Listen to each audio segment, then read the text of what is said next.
नमस्कार। गर्भनाल के इस मंच पर आपका स्वागत है।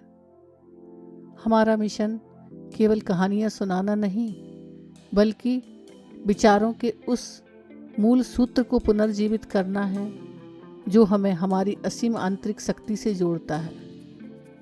क्या आपने कभी सोचा कि चारों तरफ अंधेरा हो, रास्ता बंद हो और मौत सामने खड़ी हो, तब एक इंसान के भीतर का असली नायक कैसे जागता है?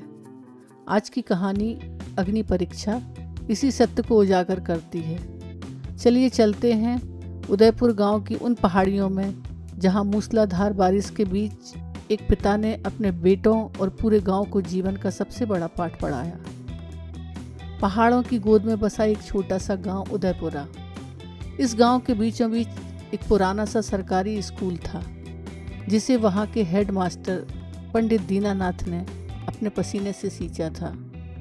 दीनानाथ जी का मानना था कि जीवन की सार्थकता इस बात में नहीं कि आपने कितना धन कमाया, बल्कि इसमें है कि आपने कठिन समय में अपना आपा और नैतिकता कितनी बचाए रखी। उनके दो बेटे थे, आकाश और अमर। आकाश शहर में एक बड़ी कॉरपोरेट कंपनी में ऊंचे पद पर था, जहाँ सब कुछ टारगेट और प्रॉफिट पर चलता था। अमर छोटा था और गांव में ही रहकर अपने पिता के साथ स्कूल और खेतीबाड़ी में हाथ बटाता था। एक दिन जब पूरा गांव उत्सव की तैयारी कर रहा था, कुदरत ने करवट ली। आसमान से ऐसी मूसलाधार बारिश शुरू हुई कि घंटों में ही बादल फटने जैसी स्थिति पैदा हो गई। गांव के पास नदी उफान पर थी। अचानक खबर आई कि पहाड़ का एक छोटा हिस्सा ढह गया है और गांव का संपर्क शहर से पूरी तरह टूट चुका है। बिजली गुल थी, नेटवर्क खत्म था, चारों तरफ अंधेरा और चीख पुकार थी।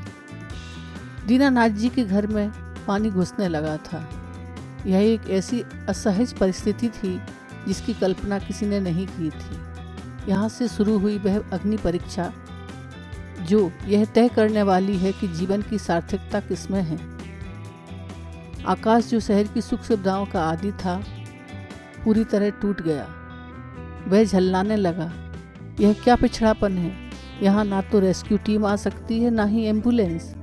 हम यहाँ कीड़े मकोड़ों की तरह मर जाएंगे। पिताजी, मैंने आपसे कितनी बार कहा शहर चलिए, पर आपको इस मलबे से मोह था।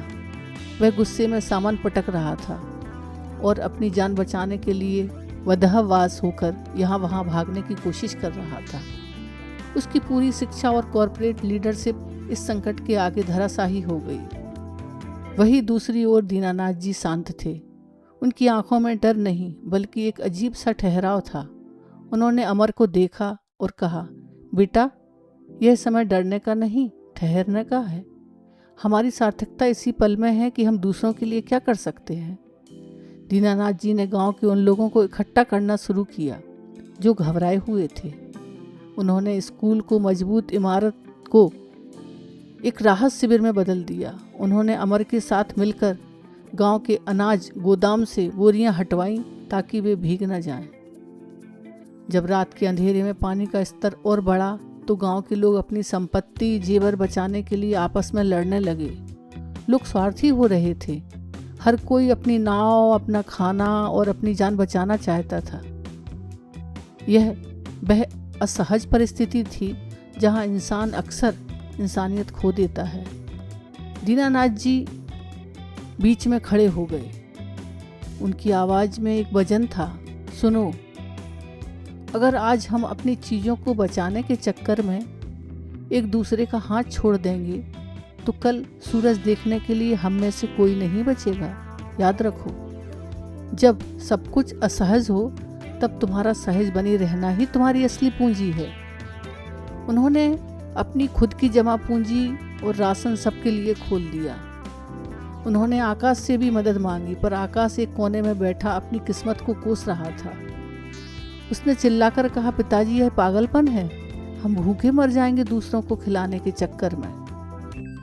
दीनानाथ जी मुस्कुरा रहे थे।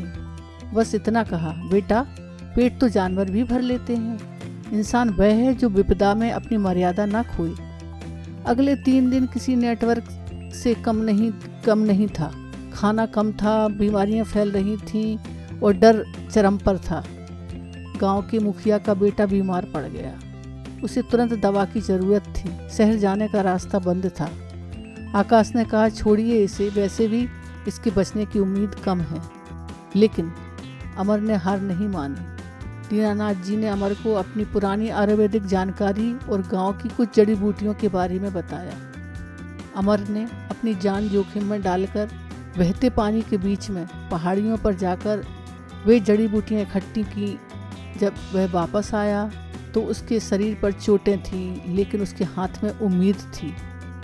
दवा तैयार की गई और बच्चे की जान बच गई। उस रात आकाश ने देखा कि वह बच्चा और उसके माता पिता दीनानाथ जी के पैरों में गिरकर रो रहे हैं। आकाश को पहली बार महसूस हुआ कि उसने शहर में करोड़ों का टर्नओवर किया होगा, पर ऐसी सार्थकता उसे कभी नहीं महसूस हुई। चौथे दिन जब रेस्क्यू टीम आई तो वे यह देखकर हैरान थे कि इतना बड़ा हादसा होने के बावजूद गांव में एक भी जान नहीं गई। लोगों ने अपनी जान जोखिम में डालकर एक दूसरे को बचाया था। टीम के ऑफिसर ने पूछा, इस व्यवस्था में आपने इतनी व्यवस्था कैसे बनाई? गांव वालों ने दीनानाथ जी की ओर इशारा किया। दीनानाथ जी ने विनम्रता से कहा, मैंने कुछ नहीं किया, बस सब कुछ असहज था। तब मैंने इन सबको याद दिलाया कि हम इंसान हैं। हमारी सार्थकता परिस्थितियों की गुलाम होने में नहीं, बल्कि उन्हें गरिमा के साथ स्वीकार करने में है। आकाश अब सिर झुकाए खड़ा था। उसे समझ आ गया था कि उसकी डिग्री, उसका रुतबा केवल अनुकूल परिस्थितियों के लिए था। असली क्षमता तो उसके पिता और भाई के पास थी, जिन्होंने मौत के सामने अपना आपा नहीं खोया। बाढ़ उतरने के बाद गांव फिर से बसने लगा। दीनानाथ जी ने स्कूल की दीवारों पर बड़े अक्षरों में एक वाक्य लिखवाया, जीवन की सार्थकता इस पर निर्भर नहीं है कि परिस्थितियां कितनी सुखद हैं, बल्कि इस पर है कि असहजता के भंवर में आप खुद को कितना स्थिर रखते हैं। आकाश अब शहर लौट रहा था, पर वह आकाश नहीं था जो आया था। उसने अपनी कंपनी में ह्यूमन रिसोर्स के नाम पर नहीं, बल्कि ह्यूमन वैल्यूज़ के नाम पर काम करने का फैसला लिया। उसने सीखा कि सफलता का पैमाना बैंक बैलेंस नहीं, बल्कि वह शांति है जो कठिनतम समय में भी आपके चेहरे पर बनी रहती है।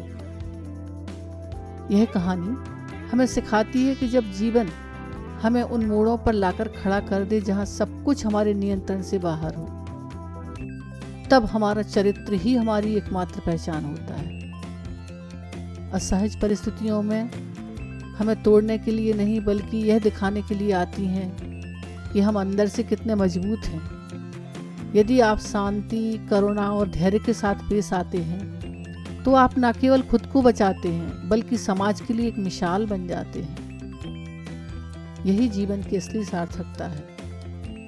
आशा है इस कहानी में आपके हृदय को छुआ होगा और आपको जीवन के प्रति एक नया नजरिया दिया होगा। गर्भनाल का प्रयास है कि हम ऐसी प्रेरणादायक कहानियाँ और जीवन के माध्यम से आपके भीतर सोई हुई चेतना को जगा सकें। अगर आपको यह कहानी पसंद आई तो आप लाइक करें, अपने परिवार और दोस्तों से इसे शेयर करें, क्योंकि एक अच्छी सोच किसी की ज़िंदगी बदल सकती है। ऐसी ही गहरी और सार्थक कहानियों के लिए गर्भनाल को सब्सक्राइब करना ना भूलें। याद रखें, परिस्थितियाँ आपको नहीं बनाती, बल्कि उन परिस्थितियों में आपका व्यवहार आपको बनाता है। Thank you. नमस्कार। गर्भनाल